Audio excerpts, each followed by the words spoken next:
already ran 3 videos. We talked about the average of sustainable fund. So we talked about the different criteria, and we're also looking at the performances, sustainable funds versus traditional funds. So how do we look at that? How do we compare them? So today I want to go even further. I want to talk about the investor profile for sustainable funds. So who are these people who are usually investing into sustainable funds? So that if you are a fund out there, what are the people you want to be looking at? Yeah? Or if you just want to have general knowledge, who are these kind of people? Yeah. So let me tell you. So the type of investor for sustainable funds. So there's a range of it. Yeah, a range of them. So it goes from individual retail investor all the way to large institutional investor. And even now, as I told you already now, with the Lend for Good opportunity initiative that we launched, so we became obviously a representative for Lend for Good. So this is an opportunity to become an impact investor. You could be just anybody, right? So you can come for the general public, plug into that. Yeah. So yeah. So I would say it actually goes from the simple individual all the way to large institutional investors. So this is the range that we're talking about here. So now, what are the motivations for each of those investors? Obviously, it will be different. Yeah. So that is where things be significantly not the same. Yeah. So investors choose sustainable funds, for ethical reasons, for financial returns, for risk management. So where are you sitting if you're one of those investors? Yeah. It will depend. Yeah. If you're a small retail or investor or large institutional, yeah, large institutional definitely also looking at an aspect of risk management, just because these days, looking at the challenge of climate change, they can't just ignore it. So they need to be able to balance their portfolio, and they'll be looking at some aspect of the fund, looking at sustainable investment. Yeah, so this is one thing, and many of them actually will have a branch that is actually a sustainable development fund. So yeah, that's what you see. So what kind of demographic as well that we're seeing? Yeah, so they different demographic group. So like millennials, so definitely they love sustainable investment fund because they resonate with the issue of climate change. So that's something they care deeply about. They know that their future is linked to this issue, linked to us as well dealing with this issue. So obviously they would like sustainable investment fund. Yeah.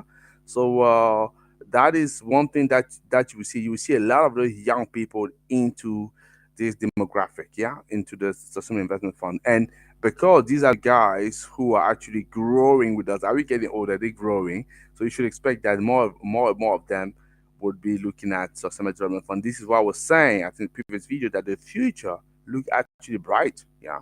And I'm not expecting, because when I talk to my son, 'cause I have 3 sons. My first son already, he cared deeply about climate change. Yeah. And actually, I'm going to bring in some of the videos so you'll be able to see that as well. So, what other aspects we want to be talking about here? So, we want to talk about the institutional versus the retail participation. So, yeah, institutional investors, they have their reasons. Retail investors will have as well their reasons to get into sustainable development funds, the investment fund. But what I would say is actually we need a bit of both, right? We need a bit of both. We need the people that can invest the big monies for the big project, because we still want them to follow the ESG principles, but we also want the smaller guys who say, hey, I care about this issue. I want to make this movie. And by the way, there's a lot of projects, yeah, that are not as big as wanting millions, but just want tens of thousands, or hundreds of thousands. And they will need those small retail investors, to chip money at it, yeah, because they will be able to do that more effectively than the big guys, yeah. And also, there is an aspect of investor education and awareness. At the end of the day, that's all we're doing here. And this is what I'm doing with you even now, right? I'm educating you out on the issue of sustainable investment fund so that you become a lot more knowledgeable. And I'm telling you directly here. So whether you're a simple guy from the street with some spare cash, but you want to invest into a project and also make some return, it's just that those return may not be as big as those traditional funds, but still reasonable, still more than, I would say, the inflation. Hey, these options. Lend for Good is an option, as I say. If you want to talk to us, we can tell you more about it. Yeah, or you can go to other more established fund out there. There are options. Yeah, so this is part of the awareness and the education. So that's what I have to say for the investor profile. So leave me a comment if you like the video, and let me know if you're one of those investors looking at those funds, and give me an idea of what your experience has been. For me, I'll talk to you tomorrow because you have one more video I want to go through. So you have a great day.